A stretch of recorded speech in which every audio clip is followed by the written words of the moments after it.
জল তরঙ্গ বইছে, স্রোত বইছে, হয় কি না? রেটিস্থান মরুতে বালুতে সূর্যের কিরণ অংশমালা, আর বায়ু তরঙ্গে মনে হয় ওখানে শীতল জলের তরঙ্গ বইছে কোনো সরোবরে। তৃষিত হরিণী মৃগয়া ছুটে গিয়ে জল মনে করে মুখ দিতে গিয়ে আরো বেশি তাপ পেয়েছে। ফিরে এসে দেবশ্রীপাদকে বলছেন, পূর্ব দিকে তৃষিত এই পিপাসাক্ত হৃদয় নিয়ে গিয়েছিলাম জলের আশায়, কিন্তু দেখলাম জলের মতো দেখাচ্ছে, জল নয়, আরো তাপ। আমি পশ্চিমে গেলাম, সেখানে আমার ভাগ্যে একই দৃশ্যাবলী ঘটল। জল মনে করে গিয়ে পশ্চিমেও আমি প্রায় মুখ পুড়িয়ে এসেছি, তৃষ্ণা নিবারিত হয়নি। আমি দক্ষিণে গেলাম, উত্তরে গেলাম। আসলে উপনিষদ আর্ষ মনীষা ঋষিরা বলছেন, এই মৃগয়া আমি এই জগতে অত্যন্তিক একটু শান্তি বা সুখের আশায় পিপাসাক্ত হয়ে ইতস্তত ভ্রমণ করছি, পুনঃ পুনঃ জন্ম মৃত্যু এই সংসারে। কোথাও শান্তির পিপাসা আজও মেটেনি। ইতস্তত মানে বারবার বিক্ষিপ্ত হয়ে এই সংসারে আসা যাওয়া ক্রমবিবর্তন চক্রে সেই পরা শান্তি আজও পাইনি, তৃষ্ণা নিবারণ হয়নি। গোধূলি রক্তিম অনুরাগে এই তৃষিত মৃগয়া হরিণটি দেখলেন ঋষিবর। আর এই বটবৃক্ষের পেছনেই তো শীতল স্রোতস্বিনী নদী বইছে। আমি এতক্ষণ তা আমার কাছে দৃশ্যমান হয়নি।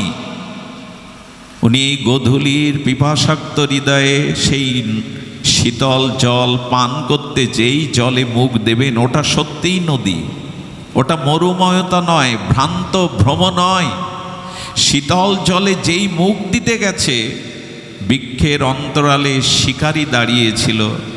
শিকারীর এক বাণে তৃষিত হরিণ 1 ইঞ্চি জল তবু পান না করে ওখানেই ছটপট করতে করতে দেহ রাখল।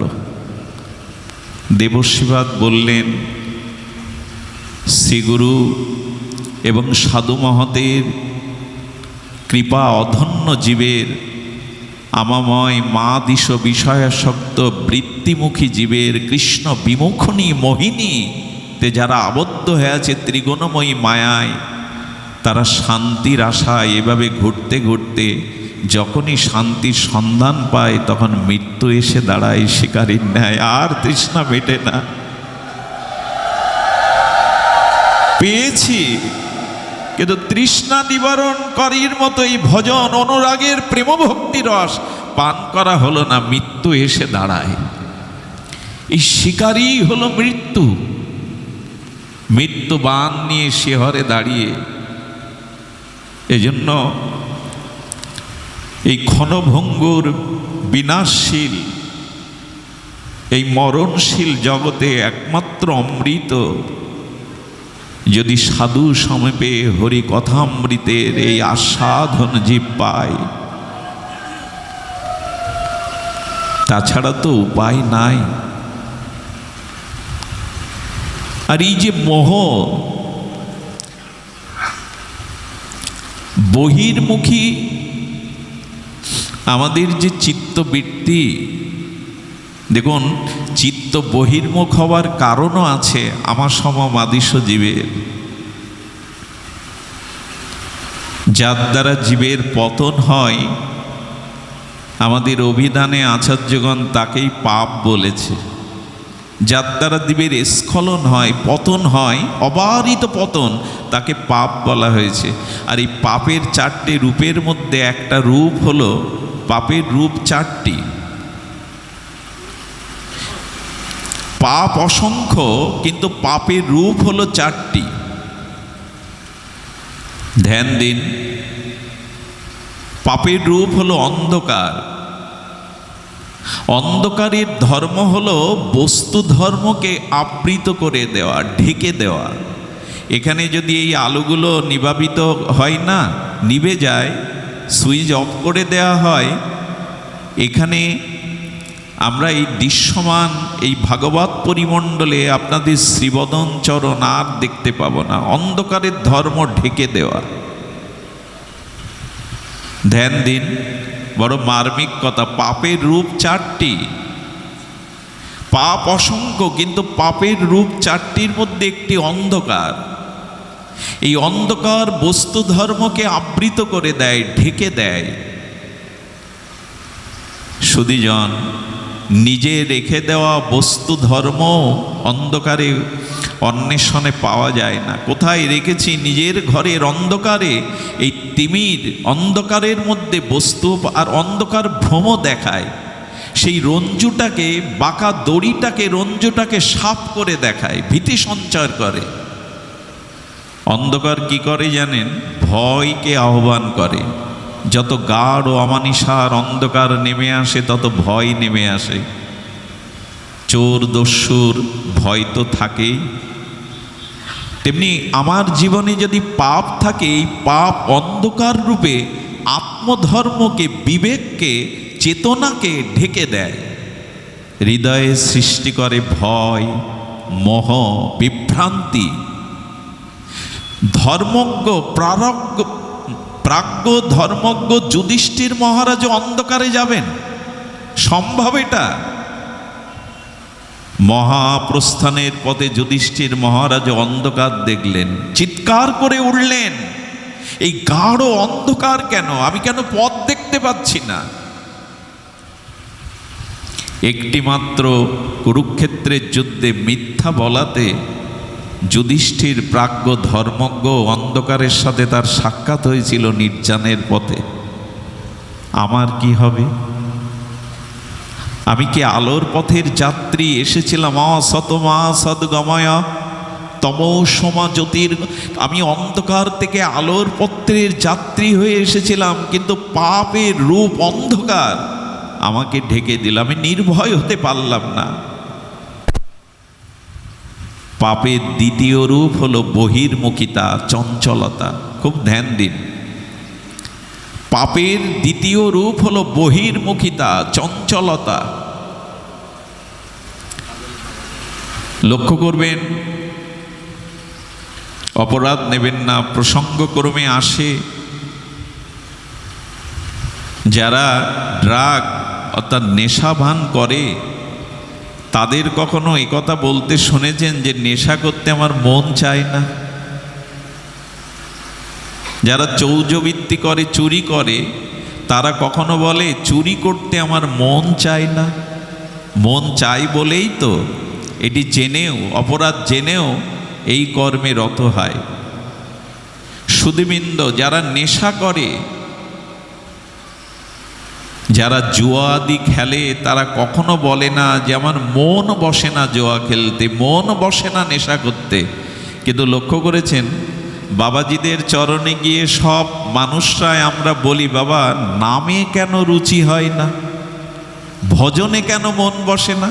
এই ক্ষেত্রেই কেবল আমাদের প্রায় সবার এই কথা, ভজনে কেন মন বসে না? চোরের চুরি করতে মন লাগে বলেই চুরি করে, জুয়া খেলতে মন চাই বলেই তো জুয়া খেলে, নেশাদি দ্রব্য, তামসিক দ্রব্য মন চাই বলেই তো সব খুইয়ে নিজের পতন জেনেও নেশা করে। হরি নামে, হরি কথাতে, ভজনে কেন মন চায় না? এর কারণ পাপের দ্বিতীয় রূপ।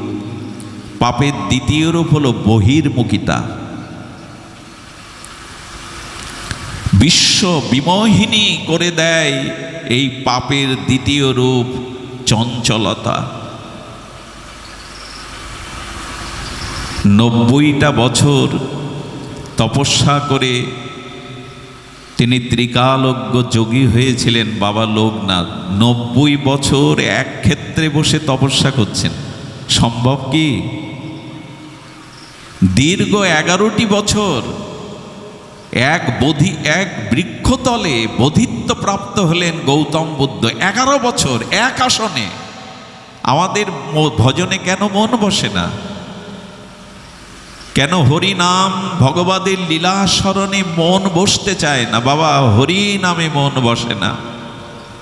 মন বহির্মুখিতা, আর বিশ্ব বিমোহিনীতে ছুটে বেড়ায় বহির্মুখিতায়। কেন?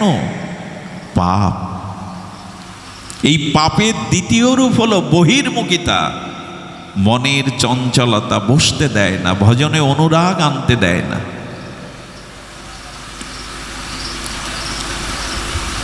পাপের তৃতীয় রূপ হলো বিঘ্ন। ভজন করতে কখনো কখনো মন চায়, কিন্তু বিঘ্ন এসে অন্তরায় হয়ে দেখা দেয়। এই বিঘ্নটাও দেখবেন নদীর স্রোতের অনুকূলে প্রতিকূলের মধ্যেও মিনগুলো, মাছগুলো কেমন উজানে সাঁতার কেটে যায়।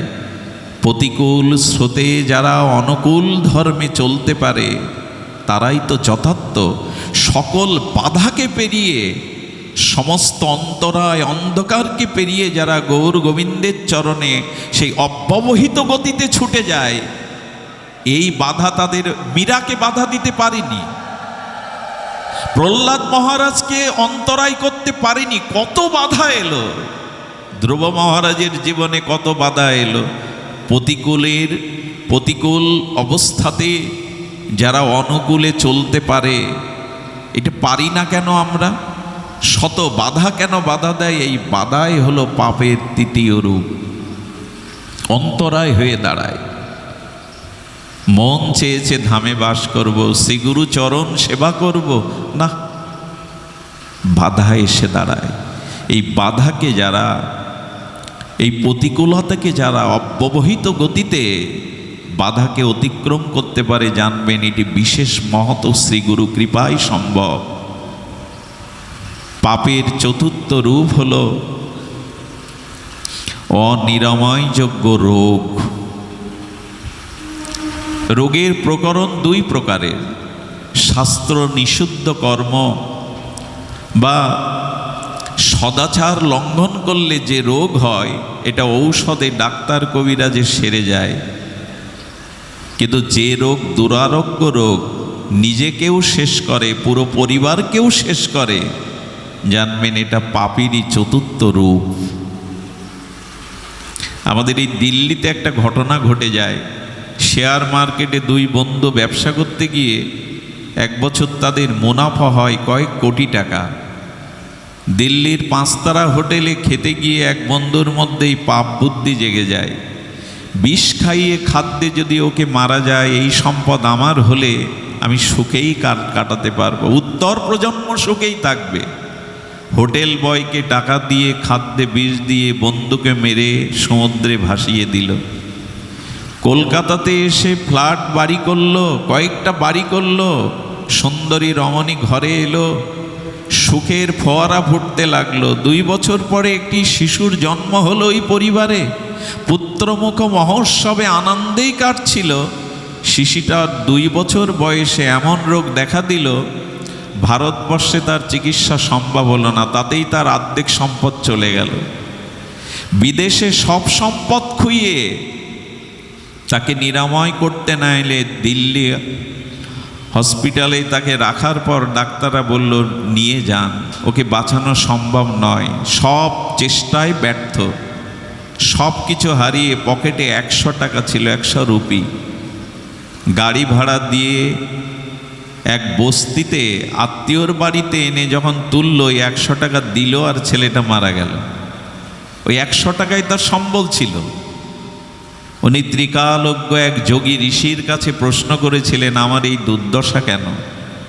বলল, খুব সহজ উত্তর, তোমার ওই বন্ধু পুত্ররূপে এসে তোমার সর্বস্ব কেড়ে নিয়ে চলে গেল। বন্ধুই পুত্ররূপে এসেছিল। পাপের চতুর্থ রূপ এই দুরারোগ্য ব্যাধি। তবে হ্যাঁ, শ্রীধাম বৃন্দাবনে গিয়ে দেখেছি প্রাতঃস্মরণীয় বন্দনীয় চরণ চৈতন্য বাবা থেকে শুরু করে অনেক মহাত্মাদের শরীরে রোগ। আমার এই অবুঝ মনে, ভ্রান্ত মনে প্রশ্ন জাগে, বাবাদের দেখানো রোগ শরীরে? দেখবেন বড় বড় মহাত্মাদের বড় বড় রোগ। উত্তর কি এলো জানেন? রাধারানীর চরণকে যারা হৃদয়ে একমাত্র অবলম্বন করেছে। এই জীবন ও যৌবন সর্বস্ব যারা বিকিয়ে দিয়েছে, রাধারানী চান তার প্রারব্ধগুলো এই জন্মেই ভুগিয়ে তাকে নিত্য লীলায় নিয়ে আসতে, নিত্য পরিকর করতে। এই জন্য অধিক রোগে ভুগিয়ে তাদেরকে নিজের কাছে নিয়ে আসেন ঠাকুরানী। চৈতন্য বাবা দর্শন করতে গিয়ে বলছে, বাবা প্রারব্ধের কালো মেঘ আকাশে, আর দেখো চলতে পারছি না, এই বসে বসে ভজন নাই, সাধন নাই, বসে বসে আর অন্ন পাচ্ছি। কিছুদিন পরে দেখি ওই শরীর নিয়ে, ওই পা নিয়ে আবার গিরিরাজ পরিক্রমা করছেন। সম্ভব? এই জন্য সাধুদের শরীরে যে রোগ দেখেন, করুণাময়ী কৃপা করে এই জন্মেই তার প্রারব্ধ ভুগিয়ে নেন, আর যাতে না আসতে হয়। এই জন্য এই পাপ মলিন বিক্ষিপ্ত বহির্মুখ চিত্তকে একমাত্র সাধুর সঙ্গে হরিকথা প্রসঙ্গই পারে এই চিত্তকে শান্ত করতে। কৃষ্ণ ভক্তির জন্মমূল হয় সাধু সঙ্গ। দেখুন, সাধু সঙ্গ ছাড়া মায়ার ত্রিগুণময়ী মায়ার প্রহলিকা থেকে আমরা নিস্তার পাব না। মনে পড়ে এক অতি সরল, আর বুদ্ধি মেধা তেমন নাই, সকাল 8:30টায় পূর্ব দিগন্তে উদিত সূর্যের তাকিয়ে দেখছে আমি 5 ফুট লম্বা, কিন্তু আমার ছায়াটা 12 ফুট কেন? পূর্ব দিগন্তে 8:30টার দিকে যখন সূর্য পূর্ব দিকে থাকে, দেখবেন আপনি 5 ফুট মানুষ, কিন্তু ছায়াটা 12 ফুট হয়ে প্রলম্বিত হয়ে পড়েছে। এই সরল ব্যক্তিটি তার গিন্নিকে ডেকে বলছে, এক কাজ করে, একটা লাঠি দাও তো। আরে আমি 5 ফুট, আমাকে 12 ফুট করে বিকৃত করে দেখাচ্ছে আমারই ছায়া, একে খাটো করতে হবে। লাঠি চাইছে। এই সরল ব্যক্তিটি স্ত্রীর কাছে লাঠি নিয়ে তার নিজের ছায়াতে, কায়ার ছায়াতে পেটাচ্ছে, খাটো হ, আমি যেমন তেমন হ। স্ত্রী বলছে, ছায়াকে পিটিয়ে খাটো করা যায়? আর পেটাতে, জয় রাধে বাবা, আসুন বাবা, নিয়ে আসুন, জয় নিতাই গৌর হরিবল। খাটো কি করা যায়? সুধীবৃন্দ, যখন 1 ঘন্টা ধরে পেটাতে শুরু করেছে, তখন থেকে 2 হাত খাটো হয়েছে। বাবা বসুন। 2 ঘন্টা পেটাতে পেটাতে দেখে 4 হাত খাটো হয়েছে। সূর্য যখন মধ্য গগনে মস্তকের উপরে, তখন দেখছে ছায়াটার প্রলম্বিত নেই, চরণের কাছে মিশে গেছে। বলে, না মানলে কি সোজা হয়?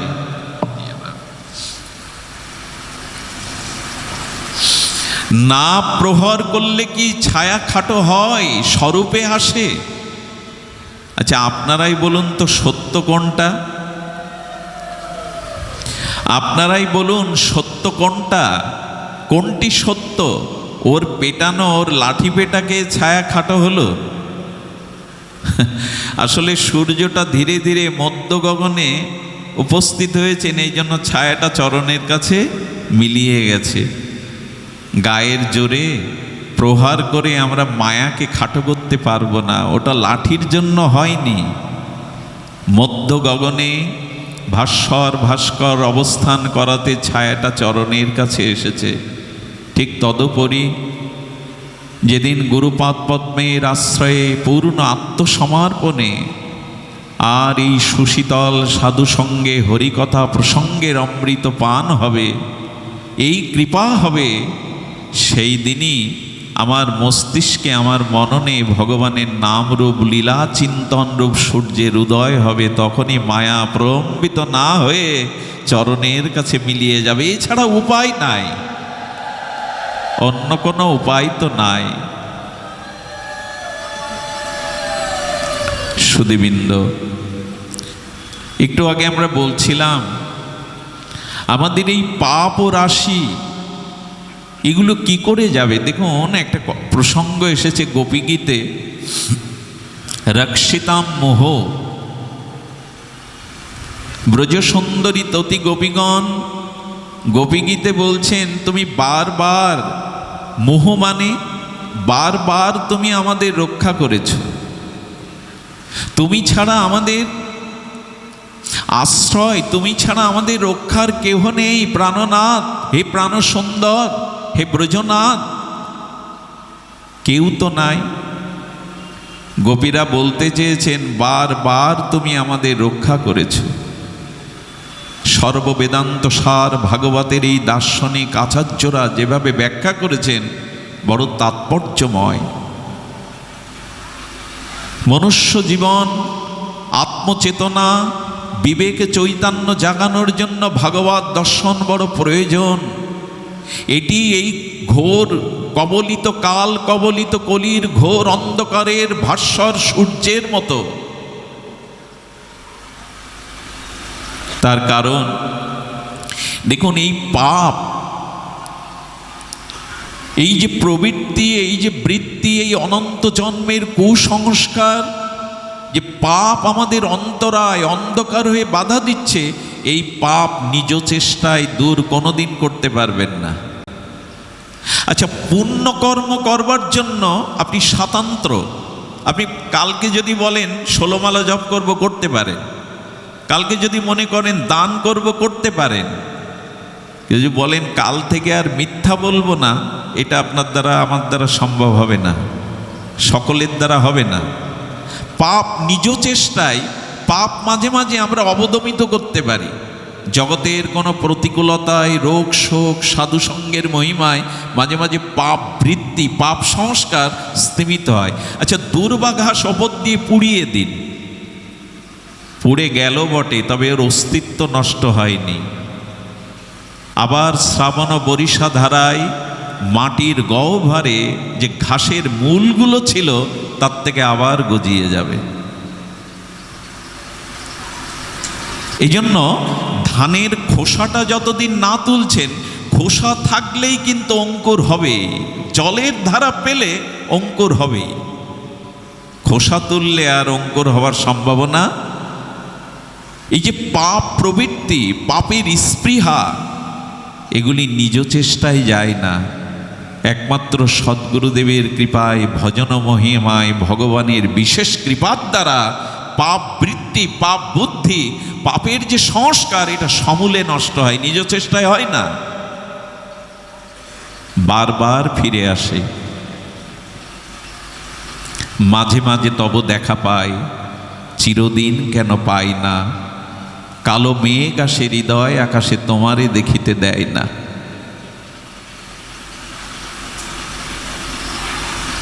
এই জন্ম জন্মান্তরীণ কুসংস্কার, অবিদ্যা আমাদের ভিতরে পাপ অবদমিত হয় বটে, নিষ্ক্রিয় হয় না। যেন গোবিন্দকে বলছেন, প্রাণনাথকে, সেই কালীয় নাগের বিষ থেকেই যদি তুমি বাঁচালে।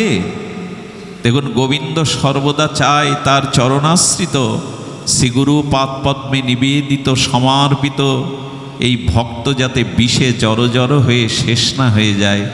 গোবিন্দ শুধু এই কালীয় নাগ দমন লীলার মধ্যে আচার্যরা খুঁজে পেয়েছেন এই, আমরা বারবার এই প্রবৃত্তি বহির্মুখিতায়, এই আমাদের বিষয় রসে, বিষয় বিষে আমরা নিমজ্জিত হতে যাই। গোবিন্দ সেই বিষয় বিষ থেকে কালীয় দমন করে আমাদের বাঁচান। তুমি ছাড়া কে আছে বাঁচাবার? তুমি ছাড়া তো কেউ নাই। বারবার রক্ষিতাং মোহ, তুমি বারবার বাঁচাও। সুধীবৃন্দ, অগাসুর বদে আচার্যরা খুঁজে পেয়েছেন অঘা মানে পাপ। এই পাপকেই বধ তুমি করতে পারো।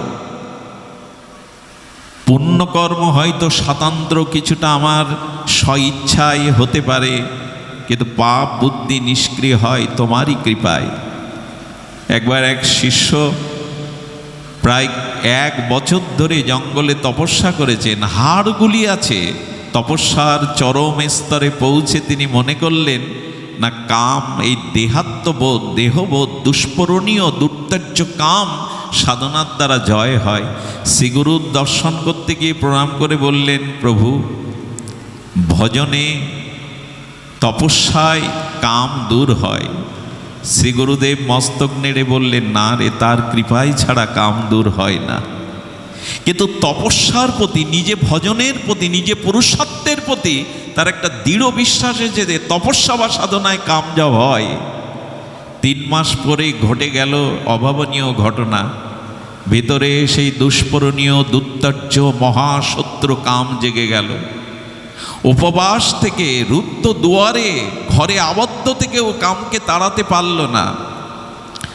জগৎকে শিক্ষা দেওয়ার জন্য সৌভরিমণির আমাদের দৃষ্টান্ত আছে। কাম এড়াবার জন্য কালীয় হ্রদে 10,000 বছর জলস্তম্ভন বিদ্যার দ্বারা তপস্যা করলেন, কিন্তু কাম জয় হলো না। হয় না, তপস্যায় হয় না। ছুটে গেলেন পতিতালয়ে।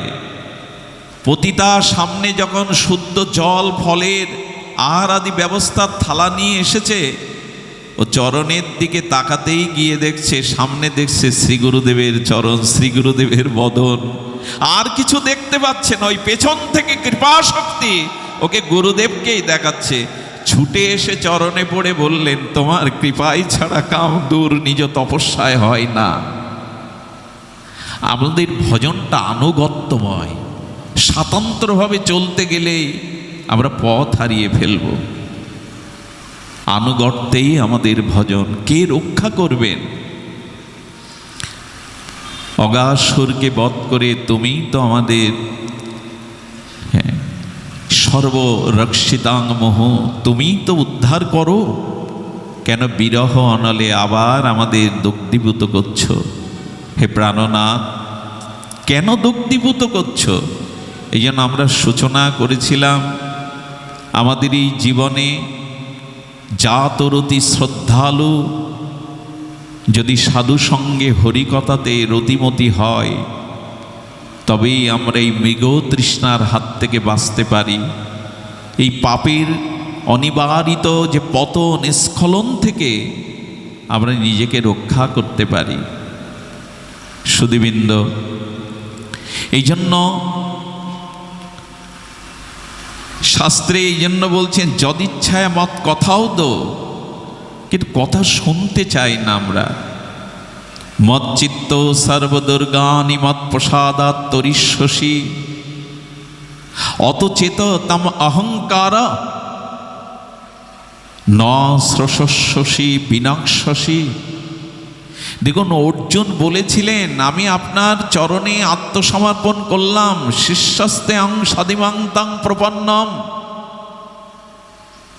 আমি আমার সর্বস্ব আপনার চরণে নিবেদিত করে শিষ্য হলাম। তারপরেও অর্জুনের অভিমান, অহংকার যায়নি। গেলে ভগবান এখানে এই কথা বলতেন না। শোনো অর্জুন, মচ্চিত্ত সর্বদুর্গানি, সর্বদুর্গতি বিনাশের একমাত্র উপায় মনটা আমায় দাও। আমার মাঝে মাঝে মনে হয় ভগবান আর কিছু চাইতে পারলেন না। পুষ্পমালা, চন্দন, এগুলো শুদ্ধ, পবিত্র, বিশুদ্ধ। আমার মনে যে অনন্ত জন্মের পাপ, ভোগ, বাসনা, কুসংস্কার আছে, এমন বস্তু কেন চাইছো তুমি? আমার মন তো শুদ্ধ না। আমার মনে তো অনন্ত জন্মের কুসংস্কার, ভোগ, বাসনা আছে, এমন অশুদ্ধ বস্তু কেন তুমি চাইছো? মত চিত্ত, মন আমায় দাও। আমি জানি আপনারা বিশুদ্ধ চিত্ত, ভজনানন্দী, প্রাতঃস্মরণীয় ব্যক্তিত্ব আপনারা, কিন্তু আমার মনকে তো আমি জানি। কুসংস্কারচ্ছন্ন, মায়ামুগ্ধ, আত্মস্মৃতি জ্ঞান শূন্য, এই ভোগ প্রবৃত্তিতে নিমজ্জিত, জন্ম জন্মান্তরের পাপ বুদ্ধিতে আমার এই চিত্ত কুসংস্কারাচ্ছন্ন। তুমি এই মনকে কেন চাইছো? গোবিন্দ বললেন, এই জন্য চাইছি, মন আমাতে অর্পিত হওয়া ছাড়া মনশুদ্ধির আর কোনো উপায় নেই। শ্রীগুরু পাদপদ্মে, গৌর গোবিন্দের পাদপদ্মে অর্পিত মন ছাড়া মনশুদ্ধির যে আর কোনো উপায় নেই। মন আমায় দাও। কিন্তু দুঃখের বিষয়, সারাদিন যাদের দিকে চেয়ে রইলাম, সারাদিন যাদেরকে আপন ভেবে বড় মমতার আবদ্ধনে আবদ্ধ করলাম, তারা তো আমার নয়। সেই হৃদয়ের দিকে একবারও চেয়ে দেখলাম না। হৃদয়ের স্বর আমার হৃদয়ে আছেন। সুধীবৃন্দ, এই জন্য ভগবান মন চাইছে। আর এও বললেন, আমার কথা না শ্রবণ করলে বিনাশসী। এই শব্দটা আমার কাছে প্রথমে মনে হয়েছিল ভক্তবৎসল, অকরণ করুণা বরুণালয়, আর দয়ার করুণার সিন্ধু। করুণা যার একচেটিয়া সম্পত্তি, তিনি জীবের বিনাশ কথাটা বললেন। আমার কথা যদি না শোনো, বিনাশসী, বিনাশ হবে। আচার্যগণ বললেন, এখানে বিনাশ মানে পথভ্রষ্ট হওয়া, নিজের লক্ষ্যচ্যুত হওয়া, পথভ্রষ্ট হওয়া। আমার কথা যদি শ্রবণ না করো, তবে তুমি পথভ্রষ্ট হয়ে যাবে। পথভ্রষ্ট তো হয়েইছি। জীবনের কোনো লক্ষ্য স্থির নাই, জীবনের কোনো কেন্দ্র নাই। প্রবৃত্তির মোহে, ইন্দ্রিয়ের প্রতাপে আমরা এমনি করেই ছুটে চলেছি। আমি একটু আগে বলছিলাম, মন তাকে অর্পণ করা ছাড়া, সমর্পিত করা ছাড়া পাপ বুদ্ধি থেকে উদ্ধার নেই। আচ্ছা, অধ্যাত্ম রামায়ণে 3টে চরিত্রের আমাদের আস্বাদন করেছেন আচার্যরা। একটি চরিত্র ইন্দ্র। ইন্দ্র হলো ভোগরতী। ইন্দ্র সর্বদা বিষয় অভিমুখী, ভোগে রতি হতে চায়। আর অহল্যা হলো ভোগ, আর অহল্যার প্রতি গৌতম হলো সংযম। ইন্দ্র, এই 3টে চরিত্র আস্বাদন করেছেন। ইন্দ্র হলো ভোগরতী, আর ভোগ হলো অহল্যা। কিন্তু তার পাশে দাঁড়িয়ে আছে সংযম, গৌতম, মহর্ষি গৌতম, নৈয়ায়িক আচার্য। কিন্তু না, পতন ঠেকানো গেল না। কারণ এক প্রভুর চরণে সমর্পিত ছাড়া, গুরু কৃপা ছাড়া এই পতন ঠেকানো যাবে না। গৌতম থাকলে অহল্যার পতন হতে পারে। ভোগ এত প্রবৃত্তিমুখী, শক্তিশালী। আর আমাদের ইন্দ্র তো ভোগরতিতে ব্যস্ত। একমাত্র তার কৃপা। আর এই করুণা পাওয়ার জন্য বলছেন, মন আমায় দাও। মনটা তো যেতে চায় না। বলে কি করে যাবে? বললেন, মত কথা ও শ্রদ্ধার্থ হরি কথাতে, সাধু মুখে, সাধু সঙ্গে হরি কথায়, জাতরতি শ্রদ্ধায়। আমরা শুনতে চাই না কেন?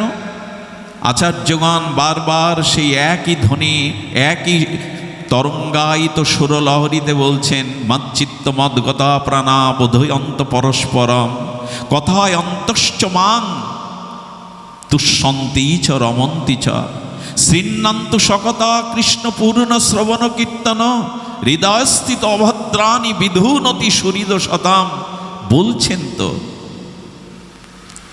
প্রবিষ্ট করণ রন্ধীন স্থানাং ভাব সারুরুহম, ধুনতি সমলং কৃষ্ণ সলিলস্য যত শরত। ওগো, হরিনাম হরি কথা, এটি স্মরণে, মননে, চিন্তনে, অনুধ্যানে নিত্য নিরন্তর অবিচ্ছিন্ন তৈল ধারার ন্যায় এই হরিকথা, হরিনাম, এই ধারার মধ্যে পড়ে থাকো। প্রবিষ্ট কর্ণ রন্ধে নং, সাধুমুখে হরিকথা কর্ণ দিয়ে প্রবেশ করলেই বিধুনতি, ধুয়ে দেবেন কৃষ্ণ। কিন্তু শুনছি কই? জাতরতিতে, প্রগাঢ় রতিতে হরিকথা শ্রবণের ব্যাকুলতা কই, তৃষ্ণা কই? গোবিন্দ বলছেন, আমার কথা শোনে না 2 কারণে জীব। সেটি হলো অহংকারে। অহংকারে জীব আমার কথা শুনতে চায় না। দেখুন, হরিকথা, ভগবত কথা না শোনার 2টো কারণ বলেছেন।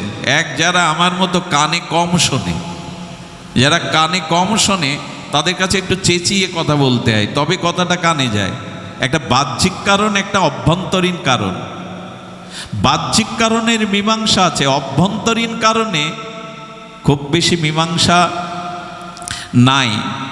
আচ্ছা, কানে জোরে কথা বলুন, না শুনতে পেলে কানের কাছে গিয়ে চিৎকার করে কথা বলতে হয়, তবে শোনে। চিৎকার করেও যখন শুনতে পায় না, তখন ওখানে মেশিন লাগায়। মেশিনে যখন কাজ হয় না, তখন অপারেশন করতে হয়, তবে কিন্তু সমাধান হয়, শুনতে পায়। বলে এই একটা উপায় আছে, কিন্তু অহংকার রূপ রোগ যার ভেতরে আছে সে আমার কথা শুনতে ন শ্রোষী বিনশ্বসী, আমার কথা যাতার জাত রতি হয়ে শ্রদ্ধালু হয়ে শ্রবণ করে না, অবশ্যই তিনি পথভ্রষ্ট হবেন। রাবণ, দুর্যোধন, কৌরবগণ আমাদের সামনে এই মহাকাব্যে প্রমাণ রেখে গেছেন।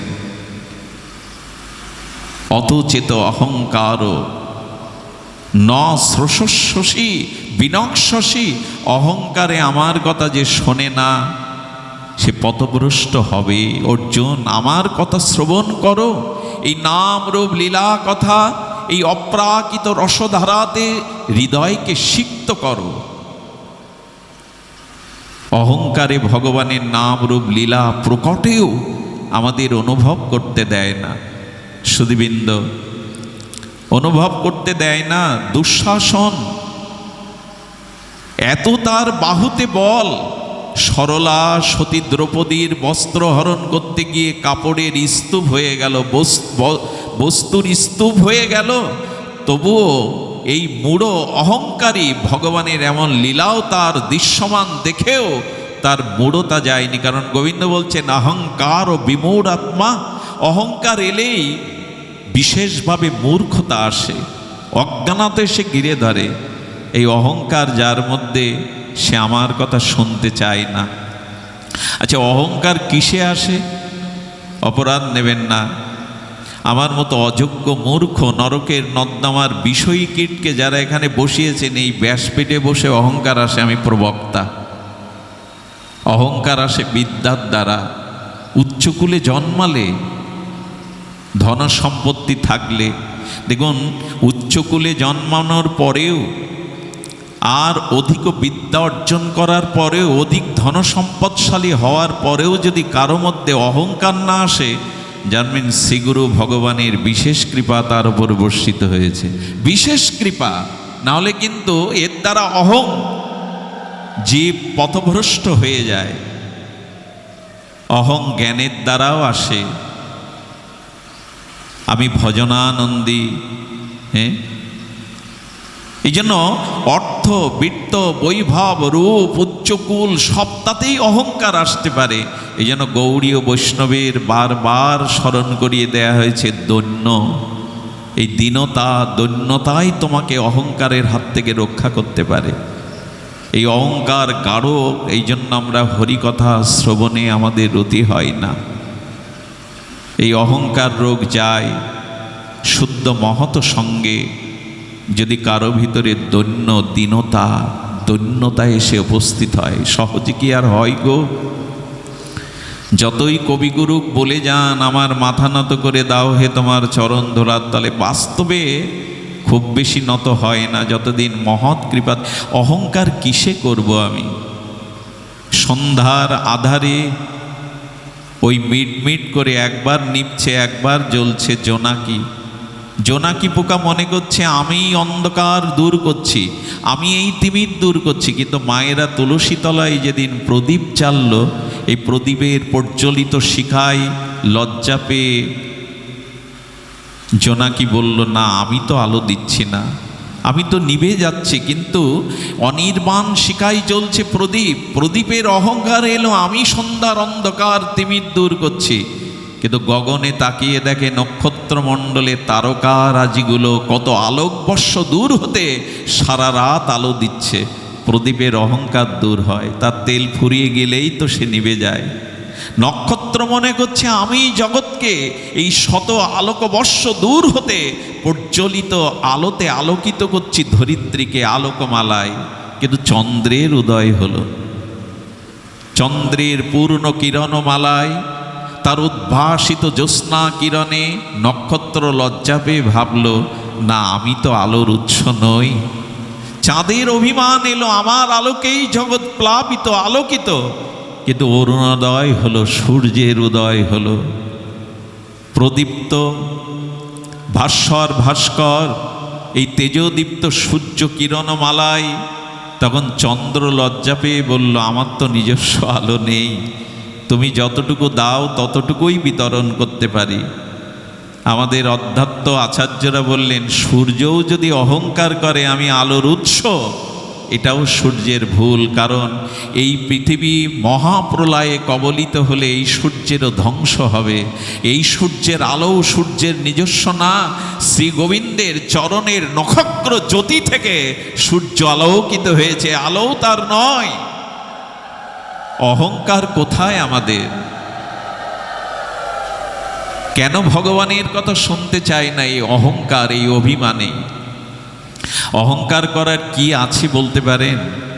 যে একটা পা আমি সামনে দিয়েছি, আর একটা পা বাড়াবো, এই অভিমান আমি করতে পারবো তো যে আর একটা পা বাড়াতে পারবো? একটা নিঃশ্বাস গ্রহণ করে ওই নিঃশ্বাস আবার ছাড়তে পারবো, প্রত্যাহার করতে পারবো, এই ক্ষমতা কি আমি বলতে পারি যে আর একটা নিঃশ্বাস ছাড়তে পারবো? কিছুই তো করার নেই। এই জন্য জীব আজ এই অসৎ জ্ঞান, অহংকার, অভিমান, আমার মতো মাদিস জীব আজ পথভ্রষ্ট। তাই গোবিন্দ বললেন, অহংকারে যারা আমার কথা শ্রবণ করে না, বিনাশাসী, তার বিনাশ অবশ্যম্ভাবী। সুধীবৃন্দ, আমি এইটি আচার্যের তার মুখারবিন্দ হতে শুনেছিলাম। আমাদের এই যে চীন দেশে একজন মহান আচার্য হয়েছিলেন, খুব ত্যাগী, বৈরাগ্য প্রধান। উনি দুজন শিষ্য নিয়ে আসছিলেন। আসতে গিয়ে চীন দেশে এখন সুপ্রিম কোর্টের আইন হয়েছে দাহক্রিয়া। ওদের জায়গার স্বল্পতায় এখন আইন করা হয়েছে, ওখানে দাহ যে করতে চায় সে করতে পারবে। এমন একটি শ্মশান ক্ষেত্র ছিল যেখানে রাজা মহারাজা, ওই মন্ত্রী, প্রবর, সমাজের উচ্চ শ্রেণীর ব্যক্তিদের ওখানে পোড়ানো হতো।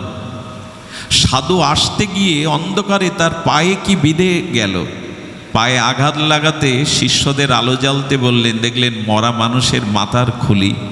কি বলবো আপনাদের, পেছনে এসেই বুকে তুলে নিয়ে অশ্রু সজল নয়নে ক্ষমা চাইতে লাগলেন, ক্ষমা করে দিন আমায়। দেখুন অহংকার দূর করার উপায়, ক্ষমা করে দিন আমায়। শিষ্যরা বলছেন, বাবা ওটা মানুষের মাথার খুলি, মরা খুলি, কেন ক্ষমা চাইছেন?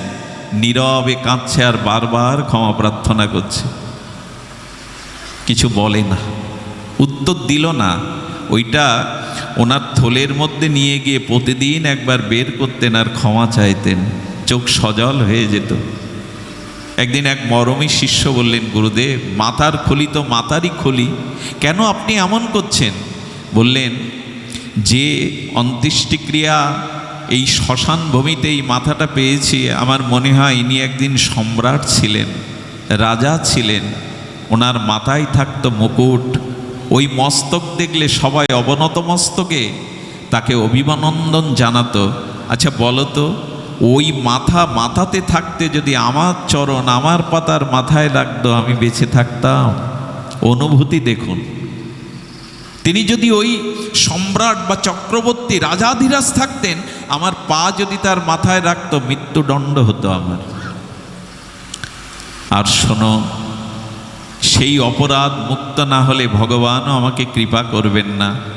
আর আমি এইটুকুই জানলাম, রাজাধিরাজ রাজা হলেও একদিন যে এই মস্তক, যে মস্তকে মুকুট পরিধান করত, জগতের লোক মাথা নত করে প্রণাম নমস্কার জানাতো, সেই মাথায়ও ধুলায় কঙ্কাল হয়ে পড়ে থাকে। অহংকার করার কি আছে আমার? কি আছে অহংকার করার?